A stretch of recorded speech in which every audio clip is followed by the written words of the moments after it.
दोस्तों, अभी खबर निकल के आ रही है वाराणसी से कि जहाँ से दो सगी बहनें अपने मृत माँ की कंकाल के साथ रह रही थी तकरीबन 2 सालों से। आइए बढ़ते हैं खबर की तरफ। खबर का खुलासा इस तरह हुआ कि जब उसकी माँ का शरीर खराब हुआ तो बदबू निकलने लगी और बदबू निकलने से मोहल्ले में धीरे धीरे दुर्गंध थी फैलने लगी। दुर्गंध से बचने के लिए लड़कियों ने गंगा जल से धोया सफाई करती थी और जब ज़्यादा दुर्गंध होती थी तो छत पे जाके खाना बनाती थी। आइए बढ़ते हैं खबर की तरफ। मैं इश्तियाक अहमद और आप देख रहे हैं the Hindi gadget news and analysis.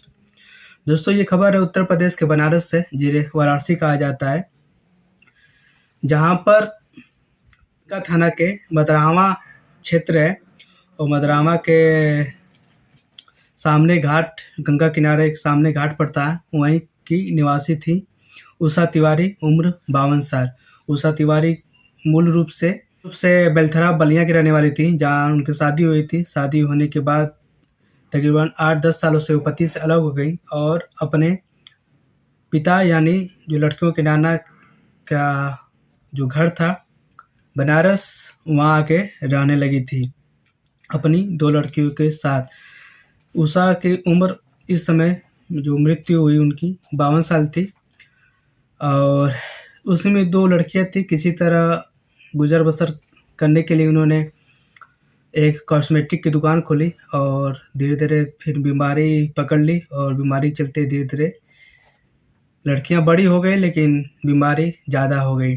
खुलासा तब हुआ तब उस लड़की के यानी जो लड़की का नाम, बड़ी लड़की का नाम पल्लवी तिवारी है, जो एमए की डिग्री ले चुकी है। छोटी लड़की का नाम वैष्णवी है, जिसकी उम्र 28 साल है।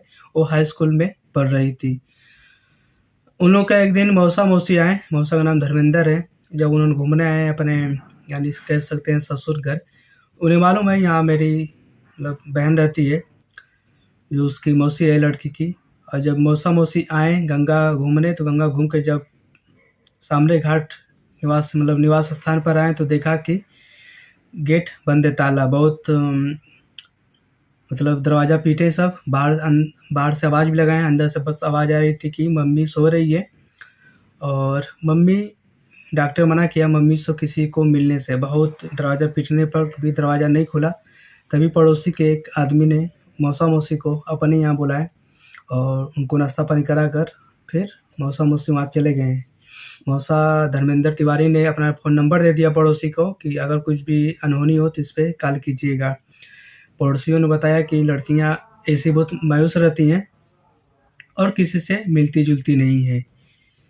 लड़कियों का खर्चा कैसे चल रहा था, जब प्रधानमंत्री जो अन्न योजना है उससे जो राशन मिलता था उससे, और जो भी अपने माँ का जो भी उनका गहना था उसको बेचकर किसी तरह कोई जब बाहर निकलती थी तो कोई तरस खा जाता था मोहल्ले वाले, तो कोई अनाज पैसा कुछ भी दे देती, वैसे उनका जीवन चलता था।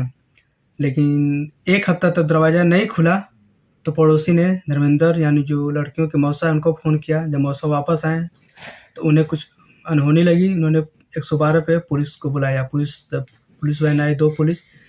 बहुत दरवाज़ा पीटे लेकिन दरवाज़ा खुला नहीं। लड़कियों से अंदर से बस यही कह रही थी कि मम्मी बीमार है और डॉक्टर मना किया है किसी से मिलने-जुलने के लिए, आप लोग चले जाइए। पुलिस को कुछ अनहोनी का आशंका हुआ। उन्होंने थाना जो लंका क्षेत्र में गए और वहाँ के जो थाना प्रभारी हैं शिवकांत मिश्रा जी से ऐसे कुछ बताया। शिवकांत मिश्रा पूरी टीम के साथ घटनास्थल पे पहुँचते हैं और वो भी दरवाज़ा पहले खुलवाने की कोशिश करते हैं, जो मुख्य दरवाज़ा बाहर का, लेकिन दरवाज़ा नहीं खुलता है। तब उन्होंने दरवाज़ा तोड़ा और दरवाज़ा तोड़ते ही एक आँगन जैसा क्षेत्र आता है, वहाँ पहुँचते हैं। वहाँ के बाद एक और दरवाज़ा, वो दरवाज़ा तोड़ा जाता है तो फिर अंदर जाते हैं। अंदर देखते हैं कि एक कोने में एक दरवाजे अंदर से बंद है। पुलिस वाले को मालूम चल गया कि इसी में वो लोग लड़कियाँ हैं। दरवाज़ा फिर बहुत खोला गया। लड़कियाँ रो रही थी अंदर से और बार-बार यही कह रही थी कि प्लीज़ मम्मी बीमार है, आप लोग चले जाइए। लेकिन पुलिस नहीं मानी, आके दरवाज़ा तोड़ी। जब दरवाज़ा तोड़ी तो पुलिस वाले देखकर हैरान रह गए।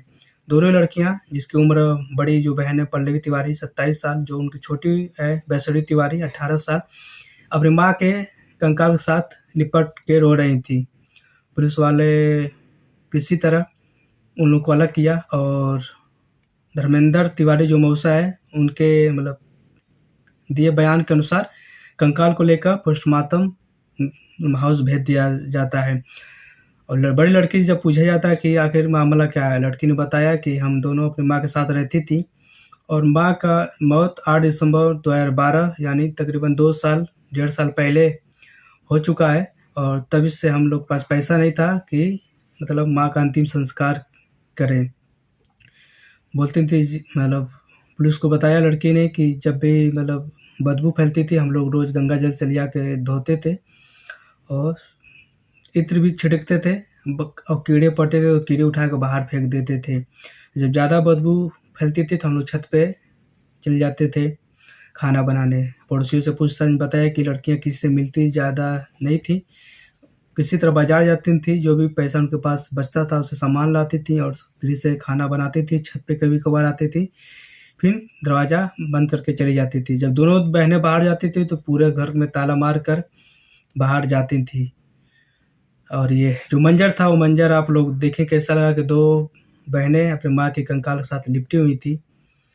कंकाल एकदम उसका मांस खत्म हो गया था, सिर्फ कंकाल ही था। पुलिस किसी तरह लाश को लेकर मतलब कंकाल को लेकर पोस्टमार्टम हाउस भेज दिया और लड़कियों को मनोचिकित्सक को दिखाया गया। पुलिस जांच में बताई है कि हो सकता है लड़की का कुछ मानसिक बीमारी हो या फिर हो सकता है अपनी माँ से इतनी मोहब्बत हो दोनों बेटियों को कि अपनी माँ को छोड़ना नहीं चाहती थी। ये खबर है बनारस उत्तर प्रदेश वाराणसी के यूँ कह लीजिए, पुराना नाम बनारस है और नया नाम वाराणसी लंका क्षेत्र में है और जगह का नाम है मदरावा, सामने घाट गंगा किनारे पड़ता है, वहीं की घटना है। पुलिस फिलहाल और जांच कर रही है कि अगर जो उषा तिवारी उनकी मृत्यु बीमारी की वजह से आई है या किसी और की वजह से। कैसे लगे वीडियो कमेंट में ज़रूर बताएं। मिलते हैं अगले वीडियो में।